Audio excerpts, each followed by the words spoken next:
SST इलिट्स साधारण पंछियों की असाधारण उड़ान। नमस्कार, मैं हूं प्रफुल्ल केदारे और आप देख रहे हैं एसएसटी इलिट्स। अक्सर खामोशी से गुजरा हूं मैं दोस्त, किताबों ने तसल्ली दी है। अब लगता है ऐसा कि जिंदगी एक एक पन्ना पलटते ही गुजर जाए। जी हाँ दोस्तों, इंसान ने जब अश्वयुग से कला की खोज की, उसे आनंद मिलते गया। आज मैं ऐसे ही एक फनकार से आपको रूबरू कराने जा रहा हूँ। अभिनय के क्षेत्र पे चल पड़ी एक फनकार है श्रद्धा अहिरे। उसके ख्वाबों में जान है, हौसलों में उड़ान है। आज उसकी खुद की स्वतंत्र पहचान है। पिताजी प्राइवेट नौकरी कर घर चलाते हैं। उसे बचपन से ही भाषण अभिनय में रुचि रही थी। साथ में ही उसकी आंखों में एक सफल बिजनेसवुमन होने का सपना भी करवट ले रहा है। एसएसटी महाविद्यालय ने उसके सपनों में न केवल रंग भरे हैं, बल्कि उसे पूरा होने तक हर मुकाम पर साथ देने का वादा किया है। एसएसटी के ड्रामानॉमिक्स के माध्यम से उसने कई सारी नुक्कड़ एकांकिका, मोनो एक्ट, माइम से अपनी कला का हुनर दिखाया है। वह एक गुणी अभिनेत्री के साथ साथ एक अच्छी लेखिका एवं कवयित्री भी है। उसने कई सारी आंतर महाविद्यालयीन, आंतर विद्यापीठ, एकांकिका प्रतियोगिता, करंडक में विविध भूमिकाओं के माध्यम से दर्शकों को प्रभावित किया है और कई सारे पुरस्कारों के लिए वह पात्र बनी है। थिएटर को ही अपनी जिंदगी का मकसद मानने वाली आज की एसएसटी इलिट्स है श्रद्धा अहिरे।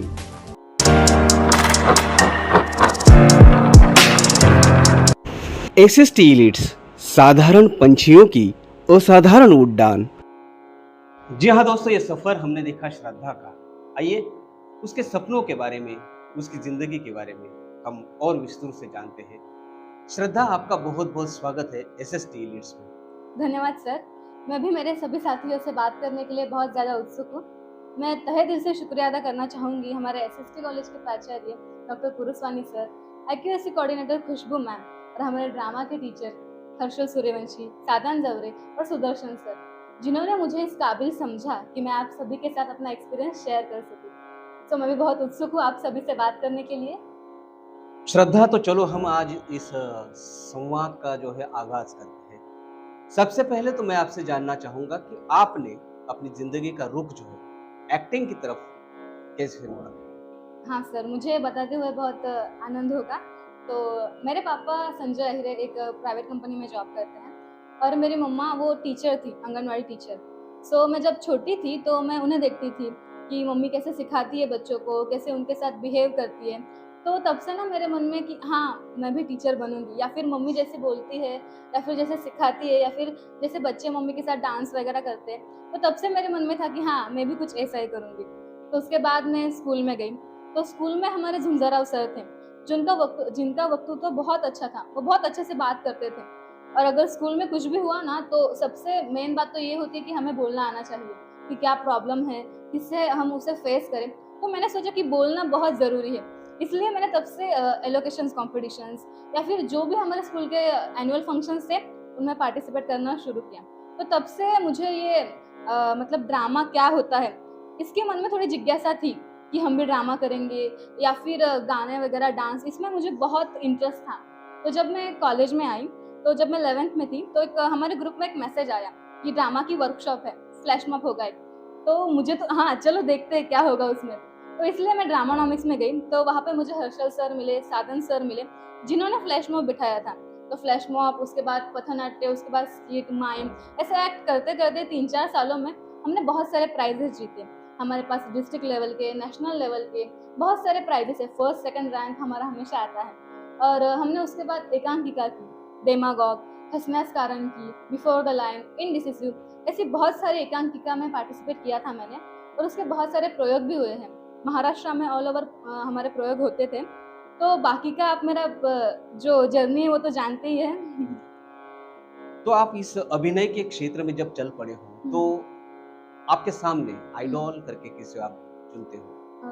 सर, आइडॉल करके मतलब जब मैं छोटी थी तो कुछ नाटक वगैरह मैंने देखे थे, मतलब मेरे आज़ोबा लेके जाते थे। तो और टीवी पे भी मैंने कुछ नाटक देखे थे।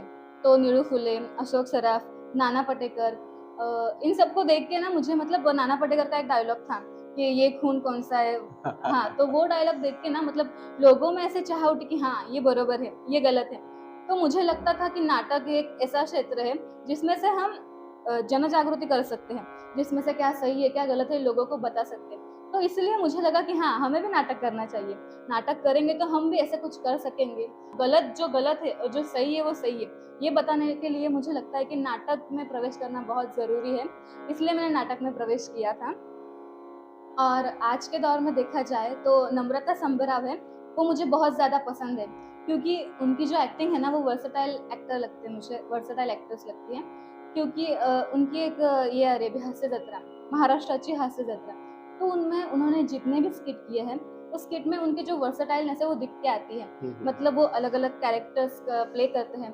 तो मुझे वैसा लगता है कि हाँ, मुझे भी अलग-अलग कैरेक्टर्स प्ले करने चाहिए और उनको देख के मुझे लगता है कि हाँ, मैं भी ऐसा ही कुछ करूँगी। तो आप 4 सालों से थिएटर कर रहे हुँ, हैं। हमारे ड्रामानॉमिक्स के माध्यम से आपने कई सारी प्रतियोगिता में हिस्सा भी लिया है। हुँ। तो अब इस 4 सालों में आप थिएटर को कितना समझ पाए हो?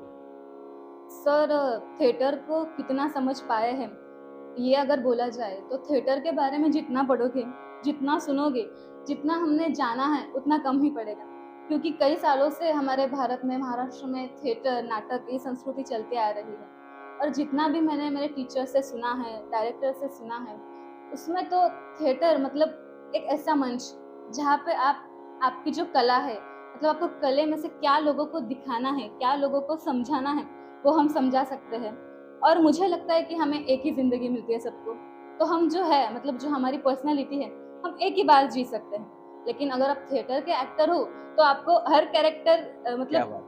हर कैरेक्टर हम जी सकते हैं। मतलब मुझे अगर बूढ़े औरत का कैरेक्टर मिला है, तो मैं वो भी जी सकती हूँ। मैं उतने पल मतलब जब तक मैं कैरेक्टर प्ले करूँगी, तो बूढ़े मतलब क्या होती है उनकी हुँ, हुँ, ज़िंदगी हुँ, या हुँ। फिर अलग-अलग भाषाएँ या फिर अलग-अलग लोग कैसे बिहेव करते हैं, उनके कैरेक्टरिस्टिक क्या है मतलब वो कैसे रहते हैं, ये सब मैं जी पाऊँगी और मुझे पता चलेगा कि हाँ, ये मतलब थिएटर में से ना सर अगर कुछ सीखे ना सीखे लेकिन थिएटर में से इंसानियत हमें सीखने के लिए मिलती है। बिल्कुल एक लेखक या एक जो निर्देशक होता है हुँ, उसकी वही अपेक्षा रहती है, वही उसकी कामना रहती है कि समाज में घटने वाली घटनाओं को हुँ, वो अपने कला के माध्यम से भले वो एक नाटक हो या चित्र हो या कोई गाना हो, कला के माध्यम से समाज के समक्ष सकारात्मक स्वरूप से रख सके। हुँ, तो श्रद्धा आपने इस 4 सालों में कई सारी प्रतियोगिताओं में हिस्सा लिया है और मैं ये पूछना चाहता हूँ कि इस कामयाबी में जो भी आपने आज हासिल की हुई हुँ। है, एसएसटी महाविद्यालय का कितना हिस्सा है?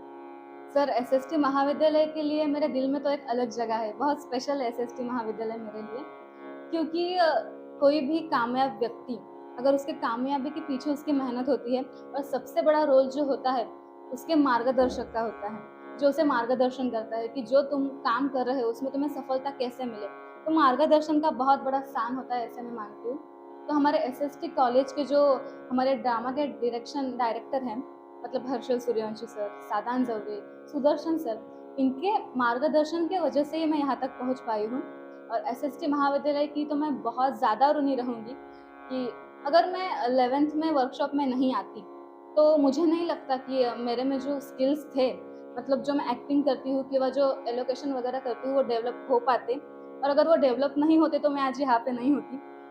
मेरे मन में एक चाह है कि मैं बहुत बड़ी एक्ट्रेस बनूँ और हमारे समाज के लिए कुछ करूँ। तो एसएसटी कॉलेज नहीं होता, तो ये सपनों की उड़ान मुझे नहीं मिलती और एसएसटी कॉलेज है, इसलिए मैं बहुत शुक्रिया अदा करना चाहती हूँ एसएसटी कॉलेज का। और जब भी मैं लाइफ में सक्सेसफुल हो जाऊँगी, मैं बहुत बड़ी एक्ट्रेस हो जाऊँगी, तभी मैं मेरे एसएसटी कॉलेज का नाम कभी भी नहीं भूल पाऊँगी क्योंकि मेरे दिल में वो बहुत स्पेशल जगह रखता है मेरा एसएसटी कॉलेज। सो मैं एसएसटी महाविद्यालय की बहुत ज़्यादा ऋणी हूँ। बिल्कुल श्रद्धा, हम भी यही कामना करते हैं कि आपका सपना पूरा हो और एसएसटी महाविद्यालय या पुरस्वानी सर की यही कोशिश रहती है कि आप जैसे जो ज़िंदगी में कुछ मकसद हासिल करना चाहते हैं, ऐसे बच्चों को उँगली पकड़कर उनके ध्येय तक पहुँचाने का काम करें। लेकिन श्रद्धा क्या होता है कि बहुत से लोग होते हैं इस एक्टिंग की फ़ील्ड में स्ट्रगल करते हैं, लेकिन कामयाब नहीं हो पाते हैं। हुँ, खुदा न ख़ास्ता आपको इसमें अगर शिद्दत जैसी कामयाबी नहीं मिली, हुँ। तो क्या करोगे? सर हाँ, मतलब आपने जो कहा वो बराबर है ये ग्लैमरस की दुनिया में कहीं मतलब सभी को एक्ट्रेस ही बनना है, एक्टर ही बनना है, सभी को इसी इंडस्ट्री में आना है। लेकिन मेरे पापा का सपना है कि उन्हें ना मुझे एक बिज़नेस वूमन होते हुए देखना है। सो मैं जब छोटी थी तो पापा मुझे यही बताते थे मतलब कंपनीज़ वगैरह कि हाँ, बेटा तू भी ऐसे ही करना। तो मेरे मन में वो एक चाह है कि हाँ, मैं पापा का भी सपना पूरा करूँगी। तो जो मेरा इंटरेस्ट है थिएटर में, तो पापा का सपना पूरा करते-करते मैं थिएटर भी पूरा करूँगी। और अगर अनफॉर्च्युनेटली मेरा थिएटर में करियर नहीं हुआ, तो मतलब मेरा बी प्लान भी रेडी है कि मैं एक बिज़नेस स्टार्ट करूँगी और बिज़नेस के साथ-साथ मैं थिएटर को नहीं भूलूँगी क्योंकि ऐसे बोलते हैं कि हम लोग जहाँ से आए हैं, हमारे जो रूट्स हैं, वो एक कलाकार को कभी भी नहीं भूलने चाहिए। और कलाकार और थिएटर तो मेरी ज़िंदगी में इतना मायने रखता है कि थिएटर के बिना मैं मेरी लाइफ़ क्या बात मतलब सोच भी नहीं सकती कि कैसी होगी मेरी लाइफ़। है। श्रद्धा, आजकल तो हम देखते हैं कि डिजिटल का ज़माना है। हुँ। कई सारी सीरियल्स, ओटीटी या वेब सीरीज़ का ज़माना है। तो आपको क्या लगता है थिएटर का मंच और कैमरा इसमें क्या अंतर पाते हो आप? सर थिएटर का मंच और कैमरा इसमें बहुत अंतर है। मुझे ऐसा लगता है पर्सनली कि थिएटर एक्टिंग में क्या होता है, थिएटर में जो हम करते हैं ना वो एक डायरेक्टर हमें सिखाता है रिहर्सल्स में कि हाँ, तुम्हें ऐसे-ऐसे करना है। और थिएटर में जो होता है ना सर वो हम खुद से करते हैं, वो हमारी कला होती है। लेकिन कैमरा एक्टिंग में क्या होता है रीटेक, रीटेक, रीटेक अगर एक सीन अच्छा नहीं हुआ तो उसका बार-बार रीटेक लिया जाता है। और उसमें क्या होता है कि जो हमारे इमोशंस होते हैं वो कहीं पे मर चुके होते हैं क्योंकि हम वो बार-बार करते हैं, तो वो ड्रामेटिक भी हो जाता है। लेकिन थिएटर में ऐसा नहीं होता है। थिएटर में क्या होता है कि जो हम स्टेज पे कर रहे हैं, वही असली है और थिएटर में जो ऑडियंस का प्रतिसाद मिलता है, तो वो ऐसे लगता है कि हाँ, हम लोग ज़िंदा हैं। क्या बात है। श्रद्धा, आप अपने अभिनय के साथ में अपने लेखन को भी ज़िंदा रखा है। आपने हुँ। कई सारी एकांकिकाओं का लेखन किया हुआ है और मैंने सुना है कि बहुत संवेदनशील कवयित्री भी हो आप। तो मैं चाहूँगा कि यहाँ पर आपकी कोई रचना हो जो दर्शकों से आप शेयर करना चाहो? सर मैं कविता लिखती हूँ लेकिन मैं मराठी में लिखती हूँ अगर आपको कोई बिल्कुल, ऐतराज़ नहीं बिल्कुल, होगा बिल्कुल, तो। बिल्कुल।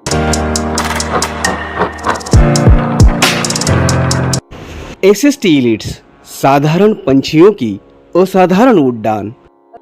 जर तू मला विचारशील की तुझी स्वप्न काय आहेत, जर तू मला विचारशील की तुझी स्वप्न काय आहेत, तर कदाचित मला काही सांगता येणार नाही किंवा माझा मेंदू कोरा होईल. कारण अरे जागेपणीही मी स्वप्नातच असते. जर तू मला विचारशील की तुला ह्या क्षणी काय हवंसं वाटतंय, हं, हं. जर तू मला विचारशील की तुला ह्या क्षणी काय हवंसं वाटतंय, तर कदाचित मी सांगेल की मला औषधांचा मोठा डोस हवा आहे. किंवा मी सांगेल समुद्रकाठचा गार वारा, सूर्य, वाळू आणि तिकडची ना मोकळी हवा हवी आहे. आणि एखादी पावसाळी चक्करही चालेल हां मला. जर तू विचारशील, तू ह्या क्षणी कुठे चालली आहेस? जर तू मला विचारशील की तू ह्या क्षणी कुठे चालली आहेस? तर कदाचित मला काहीच सांगता येणार नाही रे. कारण की मलाच माहीत नाही. माहीत नव्हतं आणि कदाचित ह्यापुढेही माहीत नसेल. कारण मला ना रस्ते थोडे वेडसर वाटतात रे. मला वाटतं उडणं सोपं आहे. जर मला उडता आलं असतं ना, तर कदाचित मी कुठेतरी उडून गेले असते. जर तू मला विचारशील, की तुला काय वाईट वाटतंय? जर तू मला विचारशील, की तुला काय वाईट वाटतंय? तर कदाचित मी रडून देईन. कारण का जायचं ना त्या आठवणींच्या खोल डोहात? माफ करून द्यायचं, विसरून द्यायचं किंवा दूर कुठेतरी निघून जायचं. जर तू मला विचारशील, की तुझं सर्वात जास्त प्रेम कोणावर आहे? जर तू मला विचारशील, की तुझं सर्वात जास्त प्रेम कोणावर आहे? तर कदाचित मला काहीच सांगता येणार नाही किंवा माझ्या डोळ्यात तुला ते प्रेमाचं हसू दिसेल. मला जे बोलायचं आहे ते न सांगता तुला कळेल. अरे खूप कमी असे असतात रे, जे श्वासात रुजून येतात. क्या बात है! बघ, बस माझ्या बाजूला आणि फक्त माझ्यासाठीच बस. बघ, बस माझ्या बाजूला आणि फक्त माझ्यासाठीच बस. रात्रीचे हे सूर कातर ऐक माझ्या बाजूला बसून. रात्रीचे हे सूर कातर ऐक माझ्या बाजूला बसून. बघ, त्या आभाळानेही झालर घेतली आपल्यावर. बघ, त्या आभाळानेही झालर घेतली आपल्यावर. श्रद्धा, आपकी दोस्त है वैभवी जो हम्म। 2 साल से आपके साथ में एक्टिंग से जुड़ी है, थिएटर से जुड़ी है। तो उसने अपनी भावना आपके लिए व्यक्त की है, वो देखते हैं। श्रद्धा को मैं पिछले 3 साल से जानती हूँ। 3 साल पहले हम जनवरी में मिले थे एक फ्लैश मॉब के दौरान। श्रद्धा में ना बहुत सारी खूबी है, उसमें से एक अच्छी खूबी मतलब वो बहुत अच्छा लेखन करती है। और एक खूबी है जो वो है ना, वो बहुत सारी कविताएं भी अच्छे से बनाती है। और श्रद्धा एक बहुत अच्छी इंसान है। मुझे बहुत फक्र है कि वो श्रद्धा मेरी दोस्त है। तो श्रद्धा, अभी आपका आखिरी सपना क्या है? सर मेरा आखिरी सपना मतलब बचपन से मैं यही सोचती हूँ कि मेरे मम्मी पापा को मेरी वजह से प्राउड फील हो। लेकिन मेरे पापा को ना मैं ड्रामा करती हूँ वो ज़्यादा पसंद नहीं आता है, वो थोड़े से नाराज़ रहते हैं। उनको लगता है कि मैंने पढ़ाई पर बहुत ज़्यादा ध्यान देना चाहिए। लेकिन मैं आपके माध्यम से उनको ये बताना चाहूँगी कि पापा मेरे पढ़ाई पे उतना ही ध्यान है, और मैं बिजनेस में भी और एक्टिंग में भी ऐसा कुछ करके दिखाऊंगी कि आपको मेरी वजह से बहुत प्राउड फील होगा, और मैं ज़रूर इसमें सफलता हासिल करूँगी। श्रद्धा, और एक आपके साथी है जो आपके साथ में पहले सीखा करते थे और आपके अभी ड्रामा टीचर है, हाँ। सादान जवेरी। उसने भी अपनी फीलिंग्स आपके लिए यहाँ पे शेयर की है, वो देखते हैं। मुझे एक वाकया याद है। हम बिरला कॉलेज में कंपटीशन के लिए गए हुए थे। श्रद्धा को डायलॉग्स बहुत अच्छे से याद रहते हैं और हम लोगों को भी सबसे ज़्यादा उम्मीद जो रहती है वो श्रद्धा से ही रहती है। लेकिन बिरला कॉलेज में वो डायलॉग ही भूल गई, उससे एक फंबल हो गया। वो फंबल को लेके बहुत रोई, बहुत ज़्यादा रो रही थी, क्या मेरे से ये फंबल कैसे क्या हो गया। उसको हम लोगों ने बहुत समझाया, क्या ठीक है कोई बात नहीं, होता है फंबल वगैरह। लेकिन उसने वो फंबल को इतना मन पे लगाई थी। और इससे पता चलता है कि श्रद्धा को नाटक, प्ले और एकांकिका से कितनी मोहब्बत है। वो बहुत अच्छी पोएट है, एकांकिका भी बहुत अच्छी लिखती है। उसने डेमोगॉग जैसी एकांकिका लिखी थी और अभी लेटेस्ट वो पीसीओडी करके एकांकिका लिख रही है। तो हमारी यही दुआ है ऊपर वाले से, क्या श्रद्धा ऐसे ही आगे बढ़ती रहे और अपने साथ साथ अपने कॉलेज का और खुद का नाम ऐसे ही रोशन करती रहे। श्रद्धा, तो जाते जाते आप अपने दोस्तों से यहाँ पर क्या मशवरा देना चाहोगे? सर मैं मेरे दोस्तों को ये बताना चाहूँगी कि अगर आपका ड्रामा में इंटरेस्ट है, डांस में इंटरेस्ट है, या फिर जो भी आपको करियर आपने सिलेक्ट किया है उसमें अगर आप 100% अपना दोगे ना तो आपको सफलता ज़रूर मिलेगी। और अपने शौक को संभालते संभालते पढ़ाई को भूलना नहीं चाहिए। जी हाँ दोस्तों, आप अपने शौक को अगर रोटी में तब्दील करना चाहो तो आपको बहुत शिद्दत से मेहनत करनी होगी। यही सुर था आज की चर्चा का, जो श्रद्धा ने अपनी शब्दों में यहाँ पर बयान किया। श्रद्धा, मैं आपका बहुत बहुत आभार व्यक्त करता हूँ कि आप यहाँ पर आए, अपने फीलिंग्स, अपने एक्सपीरियंस यहाँ पर हमारे साथ, हमारे दर्शकों के साथ शेयर किया। आपका बहुत बहुत आभार। Thank you sir. एसएसटी महाविद्यालय की यही कोशिश रहेगी कि जो छात्र अपने सपने लेकर चल पड़े हैं उनके सपनों में रंग भरे और उन्हें उड़ान में, पंख में एक ऊर्जा भरने की कोशिश करें। जी हाँ, हम ऐसे ही होनहार बच्चों से आपको परिचित कराते रहेंगे। आप देखते रहिए एसएसटी लीड्स।